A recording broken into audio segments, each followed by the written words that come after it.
Hello learners of all ages, my name is Mr. Montgomery. I teach 4th and 5th grade math, and today we're going to be learning about line plots. Now, line plots are basically a number line that have different X's or some sort of different symbol to visually show how much data we have. So another thing that we're going to be looking at today is tally charts. Now a tally chart is basically doing the same thing, but showing data in a visual way of tally marks. So for example, we have the quiz scores. We have a score of 7, 8, 9, and 10. We have one person that scored 7, 3 people that scored an 8, 5 people that scored a 9, and 2 people that scored a 10. Our book gives us an example. All the students in Mr. Lombardo's music class scored 7, 8, 9, or 10 points on the last quiz. The number of students that received each score are shown in the tally chart. And we've taken a look at the data in the tally chart.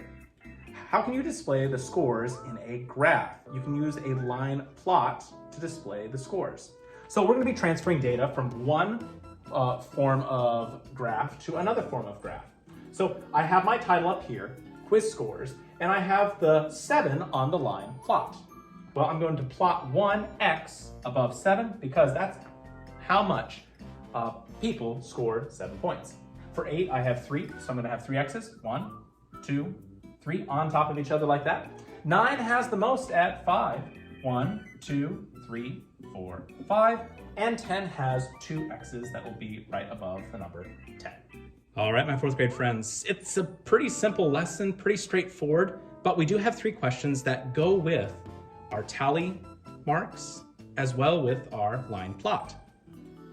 So if we take a look at our tally chart and line plot, we should be able to answer the questions on page 249, questions 1, 3, and 5. 1 says, what is the difference between the highest score and the lowest score? So difference means it's a subtraction. You're going to subtract the biggest number to the smallest. Number 2 says, how many students scored 9 or 10 points on the quiz? So you would count up how many people are in the 9 section and the 10 section. Number 5 is going to be the trickiest one. It's going to take a little bit more time. What is the total of all the quiz scores? So for that one, you're going to have to take 7 times 1, that has a value of 7. And then you're going to have to take 8 times 3, which is, there you go, 24. And so on and so forth to figure out what the value of each one is. If you have any questions on line plots, please let me know when you come to class.